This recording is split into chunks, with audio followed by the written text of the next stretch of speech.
तो hey guys and welcome back. तो इस वीडियो के अंदर हम लोग HTML के अंदर इमेज एलिमेंट देखने वाले हैं।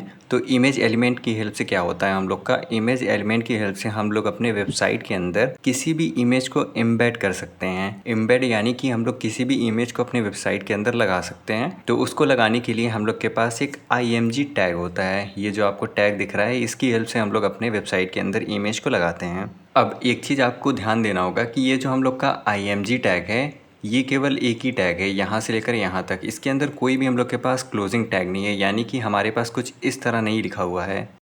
एक IMG का क्लोजिंग टैग नहीं है, यानी कि जो हम लोग का इमेज है ये हम लोग का एक सेल्फ क्लोजिंग टैग होता है। इसके अंदर हम लोग कोई क्लोजिंग टैग का यूज़ नहीं करते हैं। अभी तक हम लोगों ने जितना भी टैग पढ़ा हुआ है, जैसे कि हम लोगों ने हेडिंग टैग पढ़ा है, तो हम लोग के हेडिंग के अंदर भी एक क्लोजिंग टैग होता है। हम लोग के पास पैरा टैग होता है, उसके अंदर भी हम लोग के पास क्लोजिंग टैग होता है। बट जो हम लोग का ये इमेज टैग है, ये हम लोग का सबसे पहला अभी टैग है जिसके अंदर हम लोग के पास क्लोजिंग टैग नहीं होता है, बल्कि यहाँ पे हम लोग के पास मल्टीपल एट्रीब्यूट्स होते हैं, जिसको हम लोगों ने अपने प्रीवियस वीडियो के अंदर पढ़ा था कि हम लोग का ये एट्रीब्यूट क्या होता है। ठीक, तो यहाँ पे हम लोग का जो इमेज टैग है, इसके अंदर हम लोग सबसे पहले एक SRC नाम का एट्रीब्यूट यूज़ करते हैं, जिसकी हेल्प से हम लोग अपने इमेज का लोकेशन पास करते हैं। यहाँ पे ये जो हम लोग का लोकेशन है computer.jpg, इससे हम लोग को ये पता चल रहा है कि ये जो इमेज है ये हम लोग के सिस्टम के अंदर ही, यानी कि हम लोग के किसी फोल्डर के अंदर ही ये इमेज स्टोर है, और उस इमेज का हम लोगों ने यहाँ पे नेम पास कर दिया है।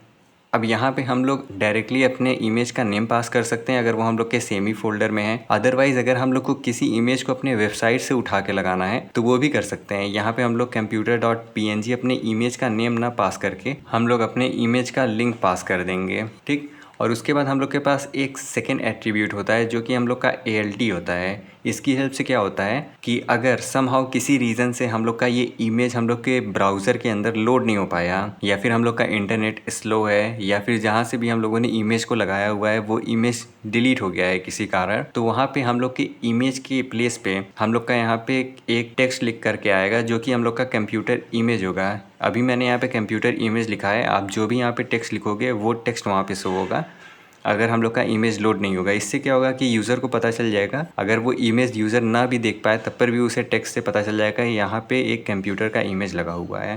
ठीक, तो इसके लिए हम लोग क्या करेंगे, हम लोग सबसे पहले अपने VS कोड के अंदर आते हैं, और यहाँ पे अब हम लोग को सबसे पहले एक इमेज टैग क्रिएट करना है। तो एक चीज़ हम लोग को ध्यान देना है कि इसके अंदर कोई भी हम लोग के पास क्लोजिंग टैग नहीं होगा। तो हम लोग क्या करेंगे, सबसे पहले एक एंगल ब्रैकेट लगाएंगे और यहाँ पे इमेज लिखेंगे।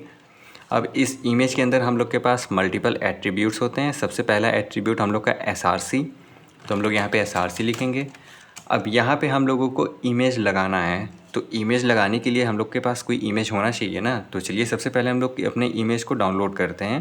तो उसके लिए हम लोग सबसे पहले अपने ब्राउज़र को ओपन करेंगे, और यहाँ पे हम लोग अब /वेबसाइट को ओपन करेंगे जहाँ पे हम लोग को कॉपीराइट फ्री इमेजेस मिलते हैं। तो यहाँ पे हम लोग क्या करेंगे, यहाँ से किसी भी इमेज को हम लोग उठाएंगे और उसे अपने वेबसाइट के अंदर लगाएंगे। तो यहाँ से जहाँ पे अब /+ लिखा हुआ है उसको तो हम लोग डाउनलोड नहीं कर सकते हैं, हम लोग कोई अपने फ्री वर्जन वाले इमेज को डाउनलोड करेंगे। तो यहाँ पे आपको डाउनलोड फ्री का बटन मिलेगा, इस पर आप प्रेस करोगे तो ये हम लोग के लिए डाउनलोड का पाथ पूछेगा कि हम लोग अपने इस इमेज को कहाँ पे डाउनलोड करना चाहते हैं। तो मैंने अपना पाथ सेलेक्ट कर लिया है जो कि हम लोग का HTML कोड है, जिसके अंदर ही मेरा वो VS कोड का फाइल भी है जिस पे मैं कोड कर रहा हूँ। तो मैं इस इमेज को चेंज कर देता हूँ एक इमेज लिख करके, और जिसकी टाइप हम लोग की JPEG है। ठीक, अब मैं क्या करता हूँ, मैं इसको सेव करता हूँ, और अब मैं अपने फ़ोल्डर के अंदर आता हूँ जहाँ पे मैंने अपने इस इमेज को सेव किया है। तो ये रहा वो मेरा फ़ोल्डर, इसके अंदर यहाँ पे मेरे पास एक इमेज आ गया। अगर मैं इसको ओपन करूँ तो ये इमेज हम लोग को कुछ इस तरह दिख रहा है। तो अब हम लोग को इस इमेज को अपने वेबसाइट के अंदर लगाना है। तो उसके लिए हम लोग क्या करेंगे, अगेन हम लोग अपने VS कोड के अंदर आएंगे, और यहाँ पर अपने SRC के अंदर मैं अपने इमेज का नेम पास कर दूँगा। अब अगर मैं यहाँ पे अपने एक्सप्लोरर को ओपन करूँ अपने VS कोड का, तो यहाँ पे हम लोग को इमेज भी दिख रहा है। ये 3 फाइलें हम लोग को इसलिए दिख रही हैं क्योंकि ये तीनों के 3 फाइलें हम लोग के सेम ही फोल्डर के अंदर हैं। ठीक, अब हम लोग क्या करते हैं, करंट में मैं यहाँ पे ALT एट्रीब्यूट का नहीं यूज़ करूँगा, मैं इसको सेव करता हूँ यहाँ पे, और उसके बाद मैं यहाँ पे अब गो लाइव पे जाता हूँ। तो अब यहाँ पे हम लोग का इमेज ओपन हो गया है, बट ये काफ़ी बड़ा है। अगर मैं इसको जूम आउट करूँ तब हम लोग को ये इमेज दिख रहा है। तो इस इमेज को हम लोग को सही करने के लिए क्या करना होगा, हम लोग के पास मल्टीपल एट्रीब्यूट्स होते हैं हाइट और विड्थ नाम का। तो चलिए उसको लगाते हैं अपने स्टैक के अंदर। तो यहाँ पे मैं क्या करता हूँ, मैं सबसे पहले अपने हाइट को लगाता हूँ, और यहाँ पे हाइट में 100 px करता हूँ, और मैं विड्थ भी 100 px ही करता हूँ। तो ये जो हम लोग का px वैल्यू है ये हम लोग अपने CSS के अंदर देखेंगे। बेसिकली px का मतलब पिक्सल होता है। अब अगर मैं इसको सेव करूं और अब अगर मैं अपने वेबसाइट के अंदर आऊं और मैं अगेन इसको 100% पे कर देता हूं तो ये इमेज देखिए, ये इमेज काफ़ी छोटा आ गया। मतलब हम लोगों ने अपनी इमेज की साइज़ को चेंज कर दिया।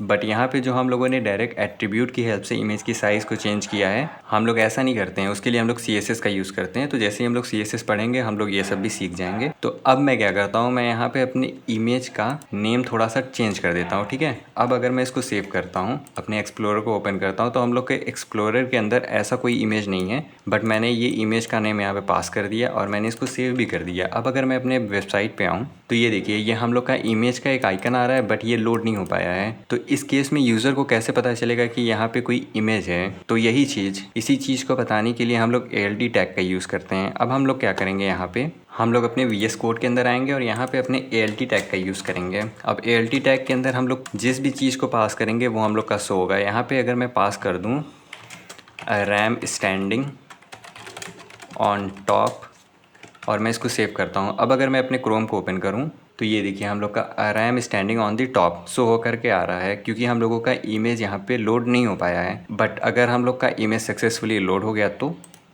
अगेन मैं यहाँ पे आता हूँ, अपनी इमेज को करेक्ट करता हूँ, सेव करता हूँ। तो ये देखिए, हम लोग का इमेज यहाँ पे सक्सेसफुली शो हो गया। तो हम लोग का वो टेक्स्ट शो नहीं होगा, यानी कि हम लोग का वो ALT टेक्स्ट शो नहीं होगा अब इस केस में, ठीक। अब हम लोग के पास दूसरा ऑप्शन भी होता है इस इमेज को एम्बेड करने का अपने वेबसाइट के अंदर। वो हम लोग लिंक के थ्रू कर सकते हैं। तो हम लोग क्या करेंगे, हम लोग अगेन अपने upslash.com पे आएंगे। अब यहाँ पे मैं थोड़ा सा डिफरेंट इमेज सेलेक्ट करता हूँ। मैं अब यहाँ पे इस वाले इमेज को सिलेक्ट करता हूँ, ठीक है। और मैं यहाँ से इसके लिंक को कॉपी करता हूँ। तो यहाँ पे कॉपी इमेज एड्रेस है। अब कॉपी करने के बाद मैं क्या करूँगा, अगेन अपने VS कोड के अंदर आऊँगा और अपने SRC पे जो मैंने यहाँ पे अपनी इमेज का नाम पास किया था उसके जगह पे मैं इस लिंक को पेस्ट कर दूँगा। अब अगर मैं इसको सेव करूँ और अगर मैं अपने ब्राउज़र पे आऊँ तो ये देखिए, हम लोग का ये वाला इमेज शो हो गया। यानी कि इस केस में हम लोगों ने जो इमेज लगाया हुआ है वो लिंक के थ्रू लगाया हुआ है। अब इस केस में अगर ये इमेज हम लोग के ब्राउज़र के थ्रू हट गया तो यहाँ पे भी वो इमेज शो नहीं होगा।